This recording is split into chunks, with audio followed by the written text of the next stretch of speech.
Una de las emergencias climáticas más preocupantes del presente siglo es el derretimiento de los glaciares.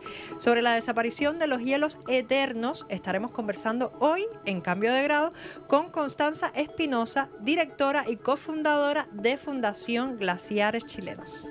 Hola Constanza, ¿cómo estás? Hola, muy bien, ¿y tú? Bien, gracias. Gracias por acompañarnos sobre todo hoy y por supuesto para hablar de la importancia de los glaciares y de su preservación en general.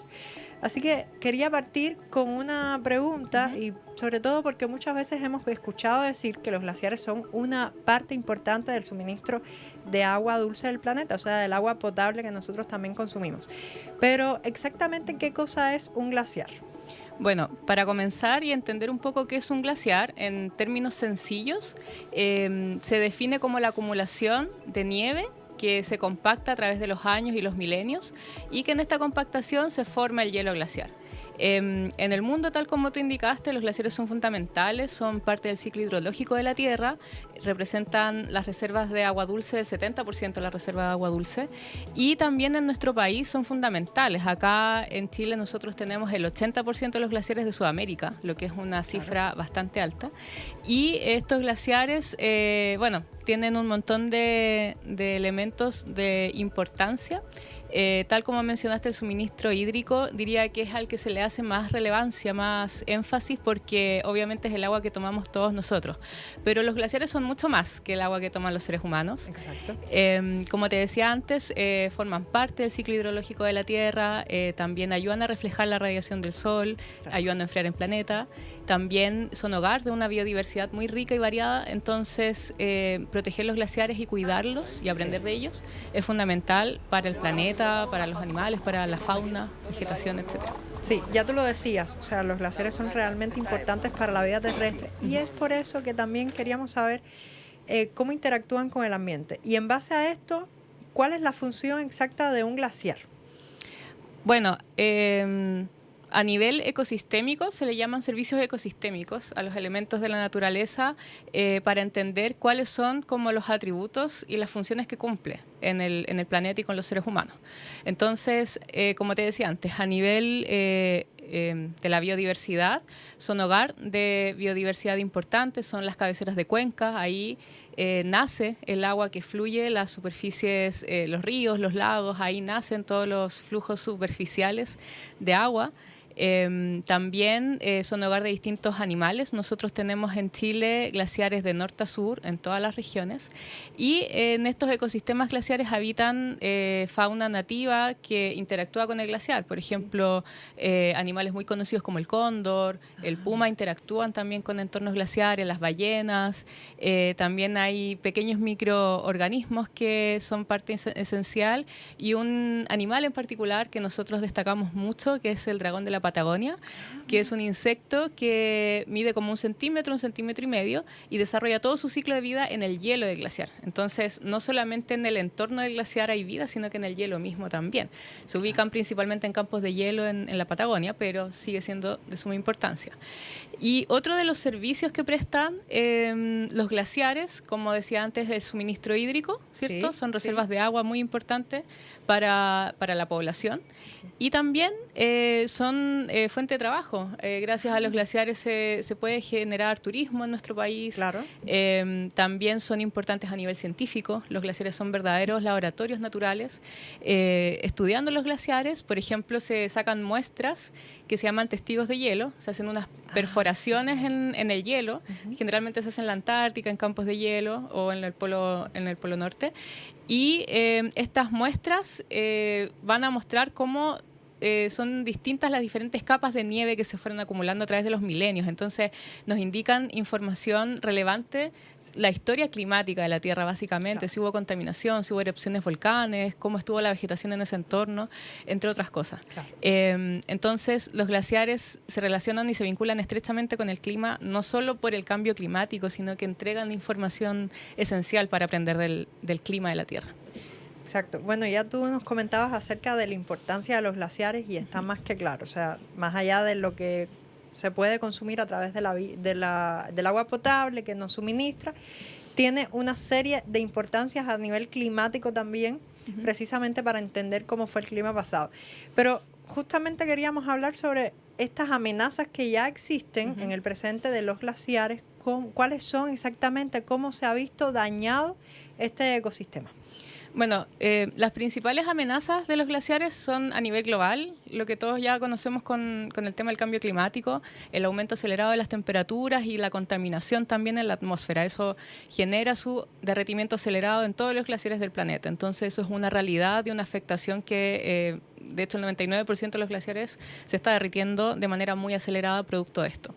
Esas son batallas, como decía antes, globales, que personas naturales de repente como nosotros es bien difícil abarcar y son bien desesperanzadoras. Hace poco se celebró la COP, ¿cierto? Sí. Donde ese tipo de materia sería importante abordar de manera que los grandes líderes del planeta, los gobiernos que son los que más contaminan, las grandes potencias, Sí. se hicieran cargo del daño global que están haciendo. Lamentablemente, bueno, no hubo tantos avances respecto a eso, pero eso en materia global. Pero si ya nosotros nos acercamos a nivel nacional, cuáles son las amenazas que afectan a los glaciares, sumado al cambio climático y a las emisiones de CO2, tenemos también que existe una gran desprotección de los glaciares a nivel nacional. Hoy en día, los únicos glaciares que se encuentran, que tienen algún grado de protección, son los glaciares que se encuentran en áreas protegidas del Estado, parques nacionales, monumentos naturales, por ejemplo, entre otros. Y el resto se encuentra desprotegido. Si bien los que están en estas áreas protegidas son muchos, son cerca del 83%, estos glaciares en general se ubican en Aysén y Magallanes. Ahí está la mayor superficie de glaciares del país. Ya. Pero todos los otros glaciares, el 17% restante que está desprotegido, se ubican en su mayoría en el norte y en el centro. ¿Y a qué se debe precisamente eso, que no están protegidos? Bueno, hay todo un tema también político y económico que está vinculado a los glaciares. Entonces, estos glaciares que se ubican en el norte y en el centro del país son esencialmente críticos porque alimentan de agua a zonas que ya llevan más de 10 años de escasez hídrica. Sí. Entonces, el problema al no estar en áreas protegidas los deja a merced de estar afectados por grandes empresas como la minería en este caso. Claro. Entonces, tenemos el caso acá en Santiago con la minera Los Bronces, que a pesar de haber estado documentado científicamente que la minera generó daños y destruyó glaciares, igual se aprobó la expansión de esa misma minera, a pesar de la contaminación también que genera incluso a nosotros como habitantes de Santiago. Entonces, no hay una relación entre la importancia y lo vital que son los glaciares versus su protección. Sí. Y eso se debe, como decía, a que hay grandes proyectos que no solo utilizan el agua que suministran los glaciares, sino que también se ubican cercanos a ellos. En general, los glaciares que están en el norte y en el centro están en la alta montaña, son de difícil acceso. En general los conocen más los montañistas, expertos, los científicos que los han visitado, pero nosotros de acá vemos algunos nomás. Vemos el Plomo, por ejemplo, los de La Paloma, claro. Pero el resto está completamente como oculto a nuestra simple vista, por ende es difícil ver el grado de destrucción. Claro, acceder a ellos y ver precisamente que están derritiéndose. Exacto, y ahí la minera y los proyectos generan daño desde construcción de caminos, explosiones para generar excavaciones y la contaminación también atmosférica, y eso ha pasado en todas las, o sea, en la mayor cantidad de proyectos que se han ejecutado, por ejemplo el icónico Pascua Lama, que se documentó que destruyó 2 glaciares también. Entonces, al no estar en áreas protegidas, las empresas pueden llegar a instalarse cerca o en los glaciares que ha pasado. Exacto.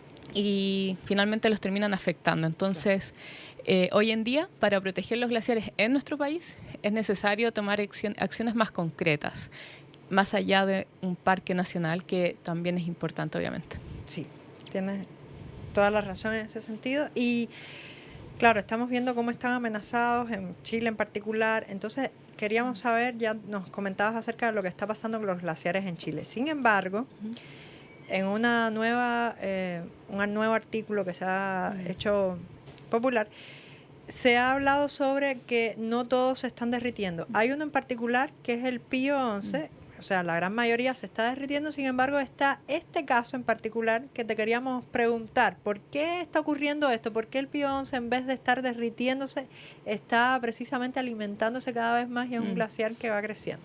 Como te decía antes, el 99% de los glaciares se están derritiendo y hay casos excepcionales que salen de la regla, como es el caso del Pío XI u otro conocido como el Perito Moreno en Argentina también, que son de los pocos glaciares que, en el caso del Perito Moreno, se encuentra estable, que no ha perdido masa a pesar de estos desprendimientos, ¿cierto?, que uno ve, y el Pío XI, que está avanzando. Entonces, como dices tú, ¿cómo se explica eso?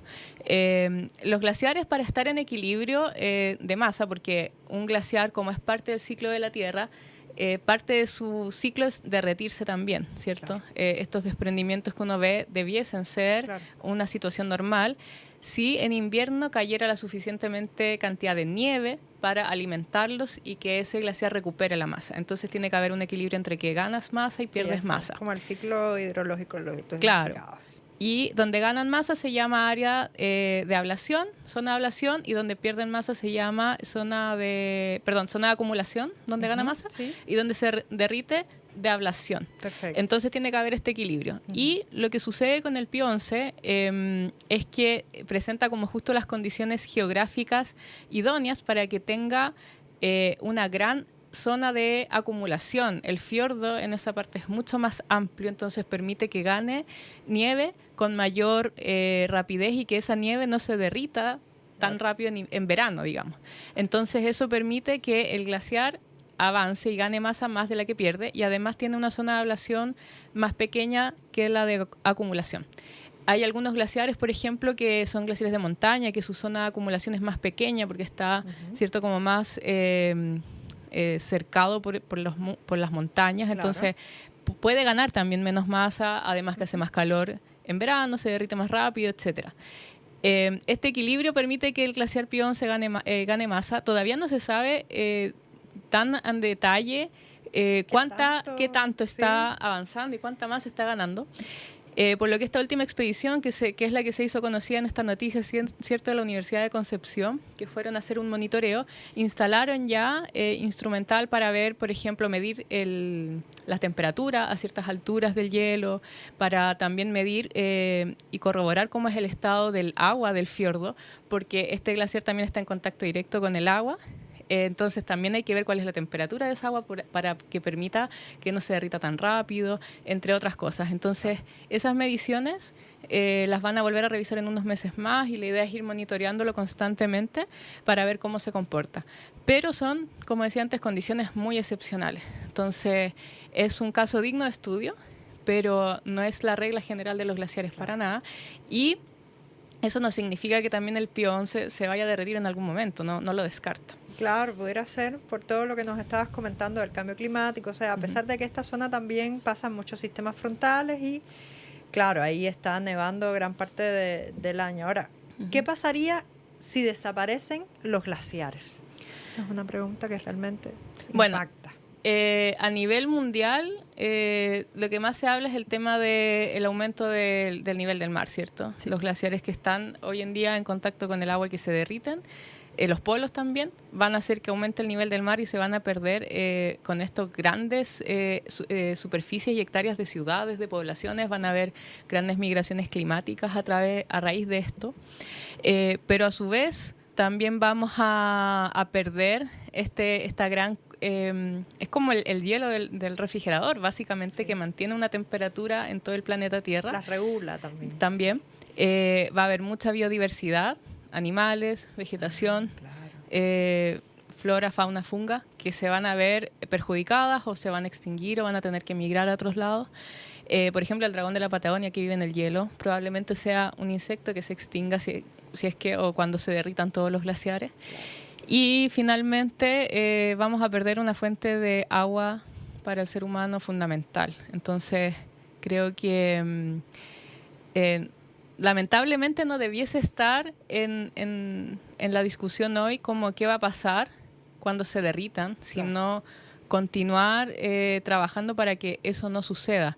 Evidentemente se tienen que seguir derritiendo, es parte como de este ciclo que ya como seres humanos echamos a andar con el tema del aumento de las temperaturas. Sí. Y eso demanda del ser humano también adaptación en todos los niveles. Entonces hoy en día ya no solo se habla de cómo frenar el cambio climático, sino que qué medidas de adaptación tomamos. Entonces ¿Qué vamos a hacer? ¿Qué vamos a enfrentar? Además del aumento del nivel del mar, el derretimiento acelerado de los glaciares produce un fenómeno que se llama GLOF, que, por ejemplo, se empieza a acumular una gran... pasa también por dar un ejemplo, como que tal vez las personas conozcan más cercano, en el glaciar El Morado en la región metropolitana o en el Juncal en la región de Valparaíso, cuando se derrite el glaciar se empieza a formar una laguna. Siempre al lado de un glaciar hay una gran laguna. Entonces, cuando el glaciar era grande e iba avanzando, generó como todo un espacio y movió sedimentos, movió la tierra y quedan estos como cerros que se llaman morrenas. ¿Ya? Porque cuando estaba avanzando empujaba la tierra. Pero se empezó a derretir y todos estos cerros quedaban vacíos con esta laguna. Entonces, esa laguna se empieza a llenar de agua y llega un momento en que se produce un vaciamiento que se llama GLOF. Eso te iba a preguntar. Claro. GLOF se llama a este efecto cuando se derrite el glaciar y comienza a llenarse de esta laguna en estos cerros, en torno a esos cerros, ¿no? Claro, y ahí cuando se derrite se produce este gran vaciamiento y ha pasado, pasó en Perú, creo que también pasó acá en Chile, en el sur en algún momento, en algún glaciar en particular, y eso afecta directamente el valle. Las personas en general habitamos en los valles, ¿cierto? Entonces es uno de los riesgos que conlleva el derretimiento de los glaciares. Otro también, que también sucedió hace poco, por dar otro ejemplo, es a nivel turístico. El glaciar Exploradores, que la mayoría de las personas lo conoce, yo creo que la mayoría que conoce a nivel del turismo que ha visitado un glaciar es el Exploradores, porque se pueden hacer caminatas, navegación, entre otras cosas. El año pasado, en noviembre, octubre, a fines de octubre, se cerró. La Dirección General de Aguas, la DGA, que es quien regula a nivel estatal y monitorea los glaciares, emitió un comunicado para cerrar el glaciar producto de que se estaba derritiendo demasiado rápido, se producen unos grandes desprendimientos que generó que el glaciar se debilitara. En su informe, digamos, señaló que era muy riesgoso acceder al glaciar. ¿Y eso qué conlleva? Que toda una población y una comunidad que gira en torno al turismo de ese glaciar se vio profundamente afectada. Ahí hay negocios y empresas familiares de turismo. Está la persona que tiene el hostal, que entrega la comida, que realiza cualquier otro tipo de servicios que nutren cierto al turismo, se vieron profundamente afectadas y se unieron todos también para levantar esta solicitud, y los guías turísticos que llevan recorriendo la zona por más de 20 años propusieron a la DGA una ruta alternativa más segura. Entonces ahí me parece que en febrero se volvió a abrir con esta ruta alternativa más segura y la otra parte está cerrada. Y hoy en día se puede visitar el glaciar Exploradores en esa ruta alternativa. El tema es que esto nos levanta una alerta de qué hacemos, qué van a hacer estas comunidades cuando ese glaciar se derrita por completo. Hoy en día es su principal fuente de ingreso, y el día de mañana, si el glaciar no está, ¿de qué van a vivir estas personas además? Entonces, parte de la necesidad de hacer planes de adaptación es preparar a las comunidades y que a nivel estatal se generen programas también de planificación para que ellos también tengan otro sustento económico o que el turismo evolucione. Exacto, sí, tendríamos que hablar ahí de adaptación con respecto al turismo en caso particular. Pero nos interesa saber, Constanza, porque ya hemos hablado de todos los peligros, las amenazas, cómo se están derritiendo los glaciares y lo que nos preocupa precisamente si desaparece. Pero queremos hablar de la parte positiva, que sería la solución a este problema. O sea, cómo preservarlos, conservar los glaciares desde el simple punto de vista de uno, como personas, qué podemos hacer, y también, por supuesto, a niveles más grandes, ¿no? Bueno, allí también nosotros como desde la Fundación, si bien entregamos toda esta información que en general es bastante dramática, es necesario saberla y aprender de esta realidad y esta crisis climática que estamos viviendo como generación.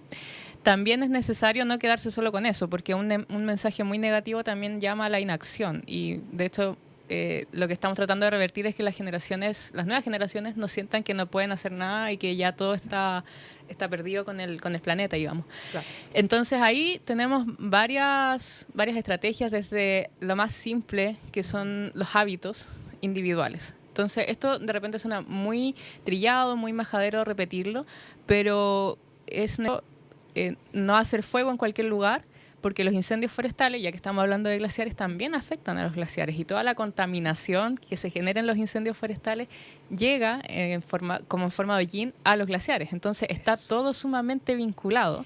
Claro. Y creemos que estas acciones individuales solo afectan, como que vemos toda la naturaleza por separado, el bosque, ¿cierto?, el humedal, está todo conectado. Como si nosotros no estuviéramos conectados también a la naturaleza con nuestras acciones también, pero todo está conectado, como tú bien dices. Y claro, eso mismo quería también preguntarte acerca de los incendios forestales que ya estabas comentando. ¿Cuál es precisamente el efecto que tienen, considerando que también en los glaciares mayores de Chile, estamos hablando de los campos de hielo del sur, de Magallanes, tenemos bosques también nativos, como tú decías, entonces hay una interacción directa y también hay incendios forestales que pudieran ocurrir. Entonces, ¿qué es lo que produce el incendio forestal a los glaciares? Bueno, cuando te comentaba al inicio de cómo se estudian los glaciares y en estos testigos de hielo se puede obtener información, cuando uno ve ese tubito de hielo, es un tubo como de 10 centímetros más o menos, obviamente va variando, de repente se ven líneas negras o oscuras, y eso puede ser o contaminación de un incendio forestal o cenizas de una erupción volcánica. Hace unos años hubo una gran erupción que dio, ¿cierto?, la vuelta al mundo y se documentó que llegó a unos glaciares en Suecia, una cosa así. Entonces, dependiendo de los vientos también, uno piensa que viviendo acá no va a afectar el océano, los glaciares, pero siempre afecta. Entonces, la contaminación de los incendios forestales se deposita en los glaciares, como te decía, dependiendo del viento, va a depender en qué glaciar, en forma de hollín. Entonces, es como una capa negra que se empieza a depositar encima del hielo glaciar. ¿Qué produce esto? En primer lugar, que ya se va a ver afectada su superficie blanca, que tiene esta propiedad del albedo, que es la que permite que refleje la radiación solar. Eso es importante. Sí. Mientras más blanca, más refleja, y mientras más oscura, menos refleja. Entonces se produce como este taponamiento a esta reflexión de la radiación, y aumenta más la temperatura de la atmósfera, por ende se derrite más rápido. Claro. Y por otro lado, como está cubierto de esta capa, también hace que el hielo aumente su temperatura. Entonces, finalmente se derrite. Es un ciclo vicioso. Sí. Exacto, se derrite mucho más rápido. Entonces, por una parte están los incendios forestales que generan esto. Como decía, depende del viento, es a qué lugar van a llegar, a dónde se van a depositar esta contaminación. Pero también las grandes ciudades también generan este tipo de contaminación, este hollín, carbono negro que se llama. Sí. Entonces, incluso, por ejemplo, la ciudad de Santiago, que es la gran capital de nuestro país, que todos los días lo vemos cubierta de smog, ese smog de los automóviles, ¿cierto?, llega a los glaciares también. La contaminación que generan las mineras también llega a los glaciares en esta misma forma. Entonces, ahí nosotros vemos que los hábitos individuales también inciden directamente, el cómo nosotros nos enfrentamos a un entorno natural, como decía, para prevenir un incendio forestal, pero también en nuestro día a día. Nosotros como santiaguinos, ya que estamos acá en Santiago, estamos muy desconectados de lo que sucede en la naturaleza, a pesar que tenemos la cordillera al lado, que es sumamente majestuosa, y ahí también, como dato, hay más de 1.200 glaciares en la región metropolitana que alimentan a nuestros principales ríos, el río Mapocho, el río Maipo. Nosotros tomamos agua de origen glaciar. Entonces, es necesario también que empecemos a conectar un poquito más con el entorno natural que nos rodea. Y, no sé, prevenir acciones como cotidianas, como usar el automóvil para trayectos cortos, preferir el uso de la bicicleta, el transporte público, entre otras cosas. Si vamos a un entorno natural, cuidarlo, preferir rutas de repente que sean distintas en general. También cuando se genera un sobreturismo en una zona también genera un impacto. Entonces hoy en día hay personas, hay empresas familiares incluso que están optando por un turismo más responsable, ofreciendo también rutas distintas, claro, para dejar descansar, digamos, las más conocidas. Y eso por una parte, como los hábitos. Cuando hay lluvias, ¿cierto?, en invierno, y nosotros vemos que se generan en el Mapocho esta gran aluvión de basura, llega esta basura al río Maipo, a la desembocadura, ahí en el humedal, en San Antonio, en Yoyeo, y vemos botellas de plástico. Entonces, claro, aquí se acumulan ahí. Ahí no siempre la lucha es contra la gran corporación que contamina a nivel global, que sí, lo entiendo. También está este tema de los súper ricos, ¿cierto?, que contaminan más que lo que uno va a contaminar en toda su vida. Sí. Pero esa botella de plástico la generó una persona común y corriente. Sí, y llegó al mar. Claro, eso mismo te iba a preguntar. Entonces estamos hablando no solo del peligro de desaparición de los glaciares por su derretimiento, sino también que a esto se suma el microplástico que también estaría presente en las aguas. También provenientes de ese mismo derretimiento de los glaciares, ¿no? Sí, totalmente. Yo creo que acá la clave es no mirar la naturaleza como fragmentada, porque también si, como te decía antes, si el humedal está contaminado, eso afecta a la vegetación, afecta al agua del mar. Si el bosque se incendia, afecta al glaciar, afecta a la biodiversidad. Entonces, finalmente hay que entender que la protección tiene que ser a nivel macro. Claro. Entonces, nosotros como individuos tenemos mucho que hacer ahí también en nuestras acciones. Y ya para pasar como a un siguiente nivel de acción, yo creo que informarse también es clave. Sí. Hoy en día nosotros estamos rodeados de información. El acceso a la información hoy es mucho más rápida, pero también nos vemos enfrentados a mucha falsa información. También. Entonces, hay que también manejar eso, informarse de redes fidedignas. También incluso no siempre sobreestimularse. De repente hay tanta información que de repente uno puede enfocarse en algo más particular que le llame la atención, ya sean los glaciares, los humedales, etcétera, pero informarse por sobre todo. Eso. Y a ver, queríamos saber también qué tipo de información falsa está circulando acerca de los glaciares, porque así las personas cuando ven a través de las redes, y si hay algún mito también con respecto a los glaciares, o sea, de esto que si no es real, que se están derritiendo, ¿qué es lo que están conversando acerca de lo falso? Yo creo que más que, en el caso de los glaciares, más que fake news, es de repente titulares muy tendenciosos. Entonces, eso también, como decía antes, genera inacción.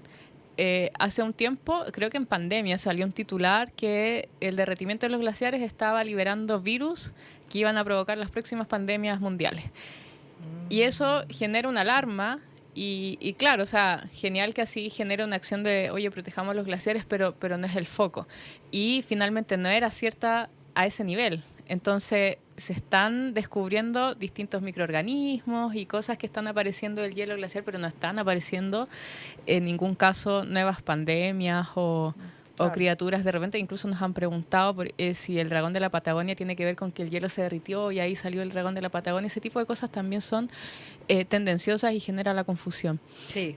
Y, por ejemplo, también nosotros de repente publicamos titulares cuando hace poco se creó un monitoreo del glaciar Universidad, que está en la región de O'Higgins, es el glaciar más grande de la zona central. Y fueron a hacer un estudio y el titular decía que se perdieron cerca de 400 canchas de fútbol. Y yo antes de publicarlo pregunté a los científicos si era correcto, porque también suena tendencioso. Y me dijeron, no, eso está correcto, así que públicalo nomás. Entonces, siempre hacer un doble check también. Claro. ¿Y cómo se mide exactamente cuánto se ha derretido en este caso, teniendo en cuenta esas dimensiones de campos de fútbol, ¿no? Bueno, los glaciares, como te decía, pueden perder o ganar masa y se pueden estudiar a nivel satelital. Entonces ahí los científicos lo que hacen es monitorear la superficie. Entonces, en general ahí ven si avanzan o no y ahí pueden estimar cuánto ha retrocedido. De repente en esas cartografías se ve, por ejemplo, en el Grey, que está en este fiordo y se ve cómo ha ido retrocediendo, entonces ahí uno ve la superficie. Pero también hacen estas mediciones para ver en la profundidad. Entonces instalan unos instrumentos que se llaman balizas, que son como unas perforaciones también, y van midiendo cada mes o cada ciertos meses cuánto se ha derretido la nieve. Entonces pueden ser 2 metros. Sí. En 2 meses, por ejemplo. Claro, y uno después calcula el volumen total según esas mediciones. Ahí hacen estimaciones y llegan a estos resultados. Entonces, siempre hacer el doble check. También nos sucede que como nosotros nos llega mucha información y videos o fotos sobre glaciares, y los confunden también, como, oye, este glaciar, de repente pasa como un gran desprendimiento en este glaciar y resulta que era un glaciar en Argentina, el Perito Moreno, que es el más fotografiado, y que fue hace 5 años, o asocian como que pasó recién y que es alarmante, y de nuevo, hay que hacer un doble check, ver dónde está ubicado, etcétera. Exacto. Entonces, queríamos saber también, porque ustedes forman parte de una fundación importante que justamente busca proteger a los glaciares. ¿Cuáles son las próximas actividades que están proponiendo cómo pudiéramos acceder a la información que ustedes nos dan precisamente para que no pase eso de que uno ve información falsa. Entonces, cuéntanos un poquito al respecto. Bueno, ahora el 2025 se viene un año muy importante porque en enero pasado la ONU decretó el año 2025 como el año internacional por la protección de los glaciares a nivel global. Entonces, esto significa que las acciones a nivel global debiesen ir encaminadas en proteger los glaciares, bajando las emisiones de CO2, por ejemplo, entre algunas medidas importantes. Y a su vez, decretó el 21 de marzo, desde el 2025, como el Día Mundial de los Glaciares.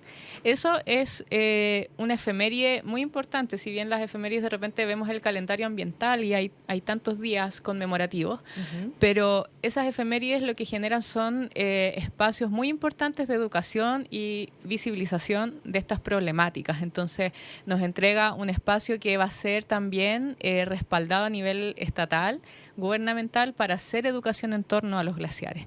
Y a su vez, como fundación, Fundación Glaciares Chilenos junto a Fundación Plantae, en marzo de este año presentamos una moción parlamentaria para que se decrete también el Día Nacional de los Glaciares ese mismo día.